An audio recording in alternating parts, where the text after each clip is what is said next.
तो जब मैं पहली बार अमरकंटक गया तो उस समय नागराज जी अमरकंटक में जो नर्मदा मैया का मंदिर है फेमस, उसके ठीक सामने एक धर्मशाला कहते थे, पर धर्मशाला नाम की ही थी। उसमें 4-5 कमरे थे और एक तरफ वो 2-3 कमरों में वो रहते थे और बहुत ही मतलब उसका मतलब बहुत ही मामूली कुटिया ही मान लीजिए उसको, उस तरह के में रहते थे। तो हम लोग वहाँ पे बगल के एक होटल में रुके और सुबह 7-1 बजे उनको पता चल गया कि मैं कॉफी का शौकीन हूँ और बाबा को भी कॉफी का बड़ा शौक था, तो वो हमको सुबह बुला लेते थे, हम लोग साथ कॉफी पीते थे, फिर हम चले। तो दिन भर सुबह 7 साढ़े 7 से लेके रात को 10 साढ़े 10 11 बजे तक लगभग उन्हीं के घर में रहना।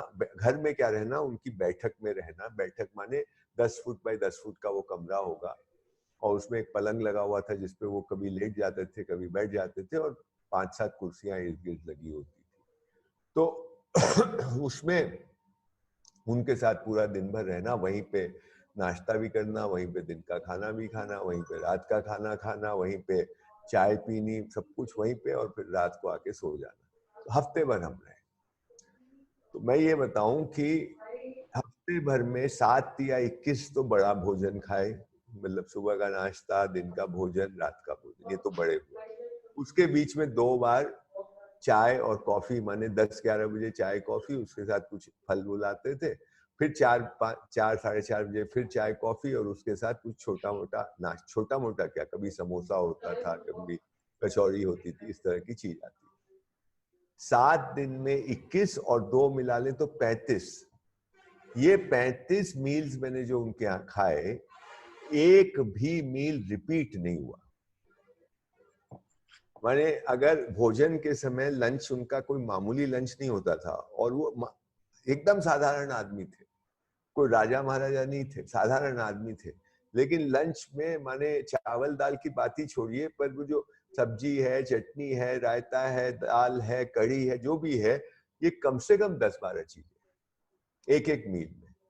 और फिर वो मुझे बताते थे, देखो पहले ये खाओ, फिर ये खाओ, और खाना इससे खत्म करो, इसमें हल्दी मिलाओ और फिर इसमें घी मिलाओ, वगैरह वगैरह। तो पूरा खाने का क्या सलीका होता है ये भी वो बताते थे।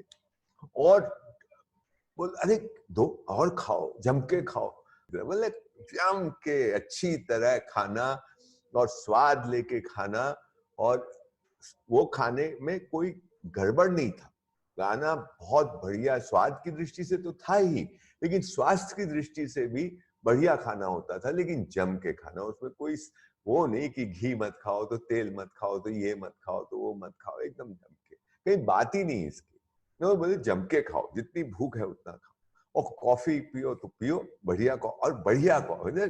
खाने के शौकीन, ये मैंने मेरे को ये बहुत पसंद आई बात की ये आदमी इतना इसका दर्शन बेजोड़ है, पर ये पूरा जिसको कहते हैं he lives life to the fullest, ये मुझे इंप्रेशन हुआ उनकी बातचीत में, दबंगई, मतलब ताल ठोक के कि हमारे पास सब चीजों का, दुनिया में जितने प्रश्न है उसका जवाब मेरे पास है। और जिस तरह से उनका अदायगी थी, ये अदायगी जो थी ना, गजब। मैंने कोई जिस कॉन्फिडेंस से वो बात करते थे, जिस आत्मविश्वास से बात करते थे, उसमें ये एरोगेंस नहीं था। ये एरोगेंस में तो बहुत लोग बात करते हैं, पर हमने उनमें कॉन्फिडेंस विदाउट एरोगेंस देखा। ये अब मैं ये डिस्टिंक्शन की बात कर रहा हूं, क्योंकि नॉर्मली जब हम बोलते हैं बड़ा कॉन्फिडेंटली बात कर रहा है, तो आप 90% पाएंगे कि उसमें एक फुट कम या ज्यादा एरोगेंस का होता है। पर नागराज जी में एरोगेंस नहीं था, पर भरपूर आत्मविश्वास। और दूसरा ये था कि मैं तो सिर्फ उनसे मिलने गया था, मैं उनसे कोई ज्ञान लेने या कोई विशेष आयोजन से मैं नहीं गया था। मैं ये क्यूरियोसिटी थी कि ये आदमी क्या है, कैसे रहता है, क्या करता है। और मैं ज्यादा इस बात को देखता हूं कि उसका जो सामान्य जीवन है वो कैसा है। मतलब वो जो कह रहा है वो तो इम्पोर्टेंट है ही, लेकिन उसकी और जो जीवन चल रहा है उसका, और जो रिश्ते हैं, नाते हैं, मिलना है, जुलना है, जो सामान्य जीवन है वो कैसा है। और उसमें मैं उनसे बहुत इम्प्रेस हुआ। वो मुझे अपने खेत ले गए दूसरे या तीसरे दिन, और जब खेत में खड़े थे और वो दिखा रहे थे, देखो वो बाउंड्री है, ऐसा है, हम यहाँ लगाते हैं, ये करते हैं। और मैं उनसे करीब 5-7, अनुराधा उनके पास थी, मेरी वाइफ, और मैं थोड़ा दूर खड़ा था, शायद मैं फोटो वोटो ले रहा था या कुछ कर रहा था। और मैं अचानक उस आदमी को देखता हूँ, लंबा लंबा चौड़ा, एकदम हट्टा कट्टा, लुंगी पहने हुए, और ऐसे उंगली करके दिखा रहा है अपने खेत को।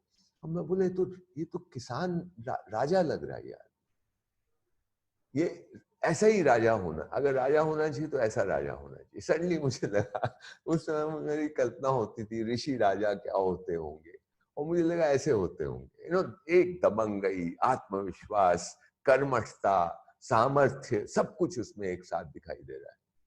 और चेहरे पे एक रौब, हाँ, शेर जैसा रौब। तो नागराज जी की कई, ये जैसे मैं खाने वाली एक बात बताई, खाने के बारे में इतना जानते थे, और खाना कैसे खाया जाता है, कैसे पकाया जाता है, उसकी उसमें क्या गुण होते हैं, अच्छा स्वस्थ खाना क्या होता है, टेस्ट की बात उनसे कर सकते थे आप। मैंने उनसे संगीत के बारे में बात की, मैंने उनसे नृत्य के बारे में बात की, मैंने उनसे पोएट्री के बारे में बात की, मैंने उनसे राजनीति के बारे में बात की, मैंने उनसे गांधी जी के बारे में बात की, पाकिस्तान के बारे में बात की। कोई विषय ऐसा नहीं था जिसपे हम लोग की बात नहीं हुई हो। उनके बाकी चेलों से उनकी ऐसी बातें नहीं होती थी, मेरा ऐसा मानना है, क्योंकि वो लोग सिर्फ ज्ञान के लिए आते थे वहां पे। मैं इसका कोई क्रिटिसिज्म नहीं कर रहा हूँ, मैं सिर्फ ये कह रहा हूँ कि मैं तो हर तरह की बात उनसे कर पाता था, एक सहजता। वो बीच में मुझे पता है कैसे बोलते थे, बोलते फलाने फलाने बोलते थे। मैं ये कई बार तो मुझे समझ में नहीं आया फलाने का क्या मतलब होता है। बाद में वो बोले कि जब साधु लोग घूमते हैं ना, आप लोग, कोई साधु मिलता है तो नाम तो जानते नहीं है, तो उसको फलाने बोलते हैं। ये साधुओं की भाषा है, कोड लैंग्वेज मान लो, कि एक दूसरे को संबोधन करने का एक तरीका है, फलाने।